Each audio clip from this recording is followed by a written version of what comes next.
diplopia ということで。How about indication, surgery indication? Most important things should be diplopia, head posture, amblyopia, or what thing? Indication of surgery.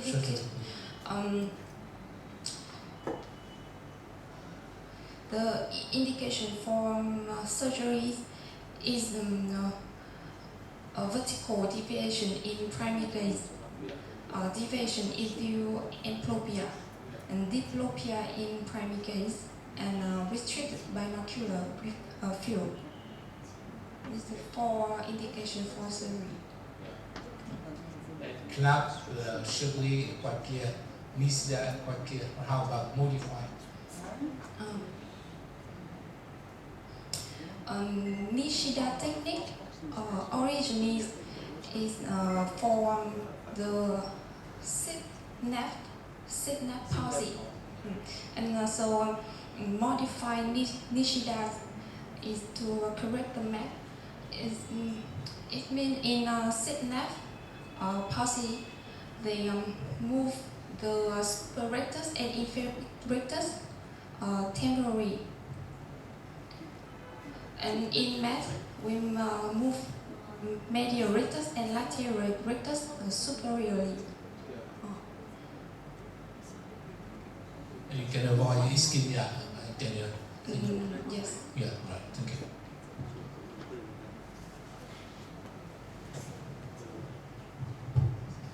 Any other question?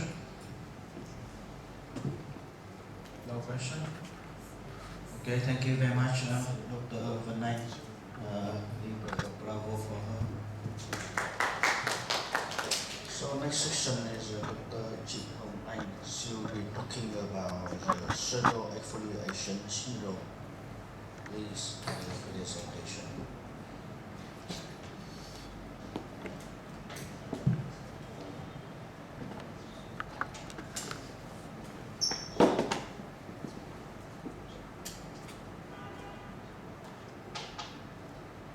Good afternoon, everyone. Today I'm going to present about the pseudo-exfoliation syndrome. My presentation divided into 5 parts. The first, I will talk about the overview, and the next is pathophysiology. The third part is about the pathomechanism of glaucoma development, and next is about the clinical signs. And the last one, I will talk briefly about how to manage this syndrome. Pseudo-exfoliation is an age-related disease in which abnormal material accumulates in the anterior segment of the eyeball.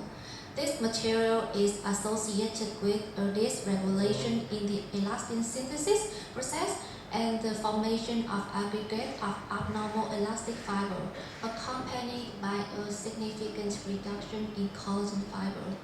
And the various genetic and non-genetic factors such as environmental factors are known to be linked to the development of this syndrome. There has been increasing interest in the epidemiological study focused on pseudo-exfoliation syndrome. And according to this study, this condition may be seen in between 10 to 20% of people in the general population above the age of 60. An estimated 70 million people may have pseudo-exfoliation syndrome worldwide, and this syndrome occurs more frequently in Finland, Scandinavia, Greece, and Turkey than in other countries. The differences in rates are attributed to the genetic and environmental or unknown factor. The worldwide prevalence of pseudo-exfoliation syndrome is increasing, and many patients with this condition could be undiagnosed. This syndrome affects both sexes, but is more common in women, and this is often bilateral. Both eyes may be involved histopathologically, while the clinical presentation may be seen in only one eye. And after the discovery of the LOX-L1 gene in 2007, and their different effects and frequencies depending on the geographical location, An intensive search for possible causes of these variabilities was initiated.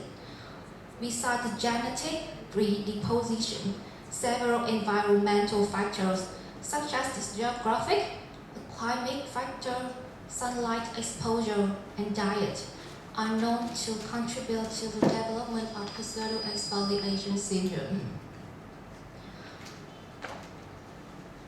I will talk a little bit about the pathology of this syndrome.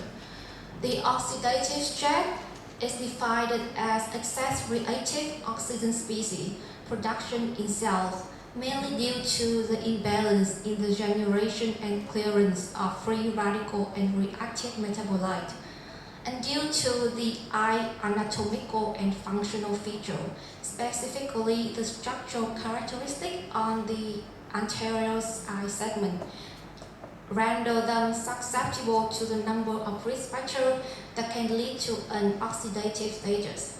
And the cellular stress is made caused by the infections. A TGFB1 is a fibrotic associated growth factor found in high level, specifically in fibrotic disease such as asthma, lung fibrosis, or pseudo-exfoliation syndrome.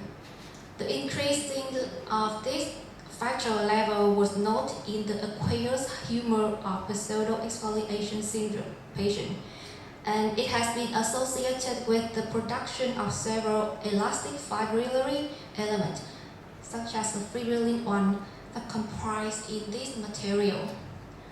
Additionally, these factors also seem to activate the construction of a specific elastic microfibrillar network into pseudo-exfoliation-like fibril. Further, the TGFB1 expression is correlated with the decreased degeneration of ECM via regulation of the activity of the MMPs and the tissue inhibitor. And those all leading to the accumulation of the pseudo-exfoliation material. About the pathology of process involving intra and extracellular tissue is characterized by the progressive accumulation of an abnormal fibrillar matrix product, which is either the result of an excessive de novo synthesis or an insufficient tumor or both. In the picture, a transmission electron microscopy shows the typical fully PEX fibril to be composed of microfibril. It's about 8 to 10 nanometers, which resemble elastic microfibril, and to form the major PEX fibril in the picture B. Those pictures show the presence of pseudo-exfoliation material in the ciliary body and the zones. In the picture G is a normal elastic fiber in the skin of a normal subject, and the picture H shows the close association of the pseudo-exfoliation fibril with elastotic material in the skin of a pseudo-exfoliation patient. It's showing that this material appears in many organs in the body, not only in the eye tissue. So, what is the impact of the pseudo-exfoliation material in the patient's eye? In those pictures, the green immunofluorescence is present for the fibril 1, and the red nuclear culture stain is present for the pseudo-exfoliation material. In the picture A is the elastic microfibril in the connective tissue beam of the lamina cribosa of a normal eye, and in the picture B showing the breakdown of the elastic microfibril in the lamina cribosa beams of an eye of the patient with pseudo-exfoliation syndrome. In the picture D and E is showing the fibrillin containing elastic microfibril in the wall of posterior ciliary artery and the conjunctiva stroma of the normal person. But in the picture C and F, showing the deformation of those structures because of the pseudo-exfoliation material in the patient. In the third part, I will present about the pathomechanism of glaucoma development. The abnormal elastotic matrix process affecting both the outflow structure and the lamina cribosa may influence the individual risk for developing ocular hypertension and optic nerve damage. Progressive accumulation of abnormal PEX deposits in the outflow structure is presumed to account for the increased outflow resistance in the trabecular meshwork and in the uveoscleral alpha pathway. In fact, the LOXL1 positive PEX deposits can be observed throughout the both outflow pathway, mainly in the anterior portion of the ciliary muscle on the both outflow pathway, on the inner surface of the trabecular meshwork, beneath the inner and outer wall of the slam canal, and in the peripheral of the intrascleral aqueous collector channel, aqueous vein, and the episcleral vein.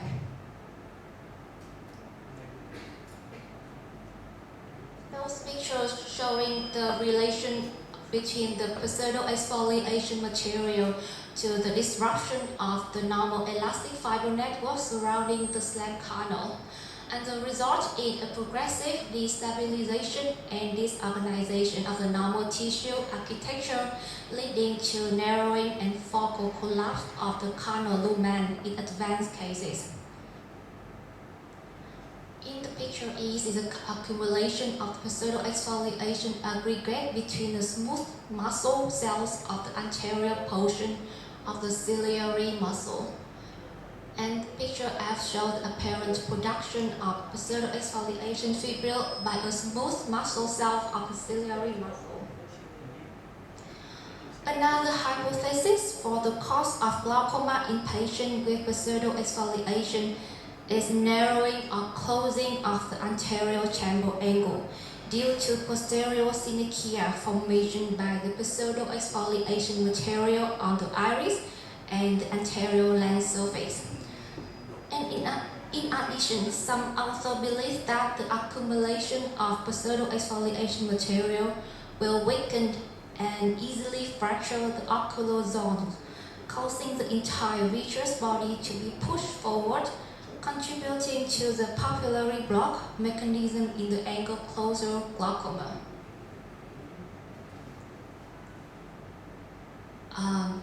The clinical signs of this syndrome present in the cornea anterior chamber, iris, the lens and the zone, and affecting in the retina.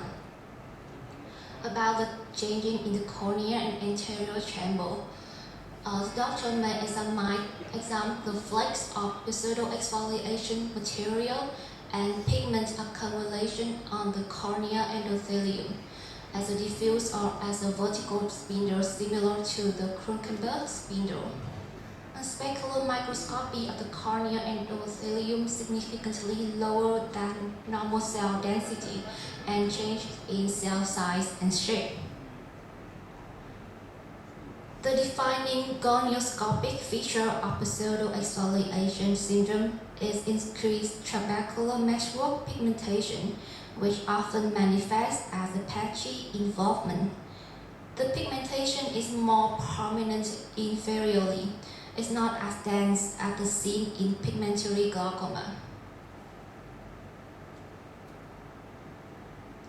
Pseudo-exfoliation is associated with the pigment loss from the pigment epithelium over the iris sphincter, loss of papillary growth, and transillumination defect of the papillary border. The iris appears to be damaged and obliterated, leading to the hypoperfusion of the iris. In the late stage of pseudo-exfoliation syndrome, the vessel wall cells may be totally destroyed. And those picture is represented as pigment loss from the papillary pigment epithelium of the iris, and the picture on the right showing the synergy between the papillary border of the iris and the anterior lens surface. About the changing in lens and journal.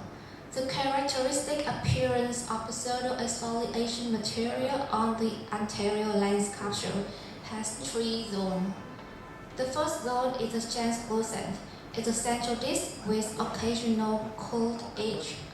The next is a clear zone. And the patient with pseudo-exfoliation can develop zonal weakness and lens subluxation or luxation caused by the progressive accumulation of pseudo-exfoliation material. In patients with pseudo-exfoliation syndrome, the presence of the material are demonstrated at several locations, such as the lamina cribosa, the ocular zone, the ciliary body, and inner and outer wall of the slime. The abnormal deposition of this material at the optic nerve head caused the change of biomedical property at the lamina cribosa, making the elastic fiber at this location less elastic and more susceptible to fracture. And therefore, the optic nerve head in the eye with this syndrome will be more sensitive to intraocular pressure than in the eye without it. And in 2013, Kim conducted a research about evaluate the lamina cribosa in patient. The result showed that the lamina cribosa in the eye with pseudo-exfoliation was thinner than in POAGI at the similar glaucoma severity.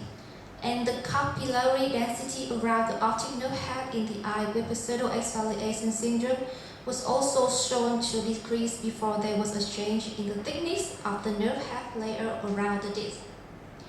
And the last one is how to manage the pseudo-exfoliation complications. The first, I will talk about the glaucoma as a pseudo-exfoliation glaucoma. We treat it by the same way as the POAG, but it's predicted to with a high incidence of lens failure. The laser trabeculoplasty is more efficient because of the trabecular hyperpigmentation.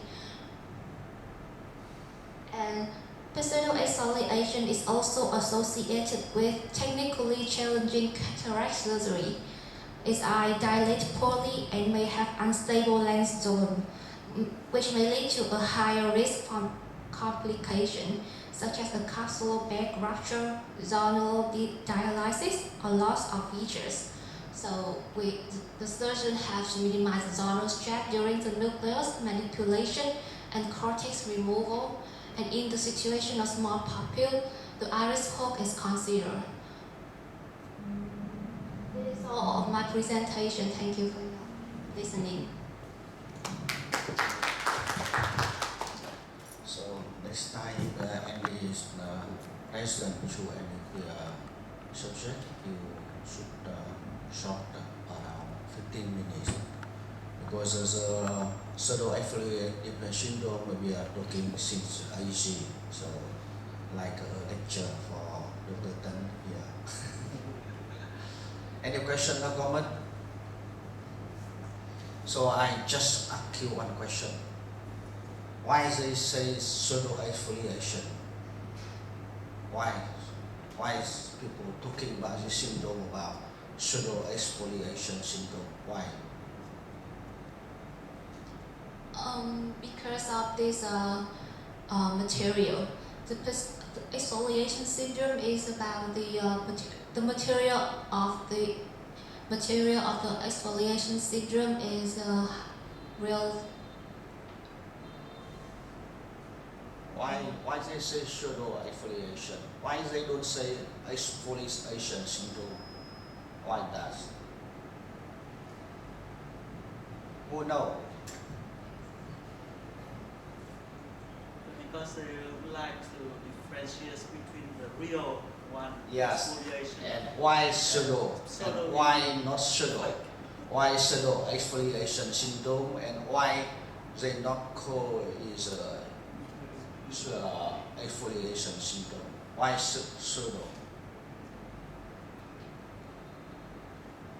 We have real exfoliation or not? Yes. Why they say pseudo? Always pseudo. We don't have a real exfoliation. Just one question. Who know? Right. Because there's two kind pseudo exfoliation syndrome that differentiation with the exfoliation syndrome. Because exfoliation syndrome, that means people happen is people have a glass blowing or exposed to radiation. That's why they say pseudo. And pseudo exfoliation syndrome happen about 30% in the patient with more than 60 years old in Scandinavia. What's the, how many countries they call is the Scandinavia? Why they call Scandinavia area? You know? No. Scandinavia, they want to say 3 countries. One Denmark, third is Finland, and the third is Norway, the Scandinavia. In Sweden. Sweden. And in this area, they counting about from 35 to 40, they have platinum hair, that like black hair, like white hair, platinum hair. Before when I studied in England, my professor, he also origins from Scandinavia area, so he also have a platinum hair. So any question? Doctor? Yeah, but that we're here. So, the mechanism or physiology, pathology mechanism quite complex, complicated. But one thing, IOP will increase. But the patient have a problem with lamina cribosa, effusion. The IOP go up, but cribosa or opting up, the head opting up can move back, so it is the mechanism is quite complicated, conflict. Anh em là tiếng Việt sao không hiểu. Cái nhãn áp thì cao nhưng mà cái vùng cái lưới chỗ mà có thị kinh là cắm vào lá sạc thì nó lại mềm và nó nhão, thế thì bên này tăng áp lực, bên kia lại mềm, nó lại ra sau tốt hơn, thì cái cơ chế tổn hại từ kinh nó có ra đá thuyết phục even anh tưởng nó mềm ra thì nó bên áp lực tăng thì cái kia nó bù bạch ra đằng sau nó mềm ra, nó không bị chèn ép nhiều giống như cái dạng glucose khác. Xin phép giải thích một chút là Rồi tiếng Việt thì con ở đây anh nghĩ hơi khó. tại vì những cái vật liệu của cái sản phẩm bao này nó sẽ bám trên những cái sợi fibril của lá già nhé, thì nó sẽ làm cho nó dễ đứt gãy hơn, chứ nó không những cái sợi material của cái pseudo exfoliation này nó khác so với những cái sợi elastin của bình thường, thế nên nó sẽ dễ gãy, đứt gãy hơn, chứ nó không phải là nó nổi hơn. Đấy, anh này đang hiểu tôi nó là nổi hơn, áp lực là tăng, thì giống như là những cái glucose trẻ em chẳng hạn, đúng không? Trên glucose của trẻ em chẳng hạn thì nó tăng áp lực lên, mà do cái vùng lưới sàn kia nó mềm lên, nó lại bách ra sau thì đỡ tổn hại hơn cái glucose của người lớn, đúng không? Okay. So because I would like to add some comment to the question of Khương, that you said that because as the resident said, with the problem of pseudo exfoliation syndrome, it happened not only in the anterior segment, but also in the posterior segment, especially in the optic nerve and also the connective tissue that supports the optic nerve. The first one is the connective tissue is more easily to be broken. So that's why the supporting tissue to the bundles of the optic nerve is much less than the normal tissue in the normal subject. The second thing is a problem, the vascular problem, because the abnormal material is accumulated surrounding the vessel that feed the optic nerve, and sometimes consider occlusion of the vessel. So that's why the nutrition to the optic nerve is even less. So that's why I said that with the two problems, the IOP is increased and the supporting tissue will decrease. That even worse. That's why in the pseudo-exfoliation syndrome glaucoma, the problem is progressing more faster than the POAG.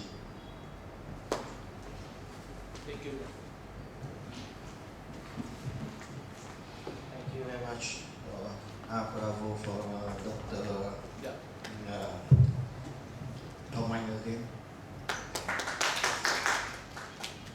So maybe can we soon hope see you here with speaks English so good as so well. Okay.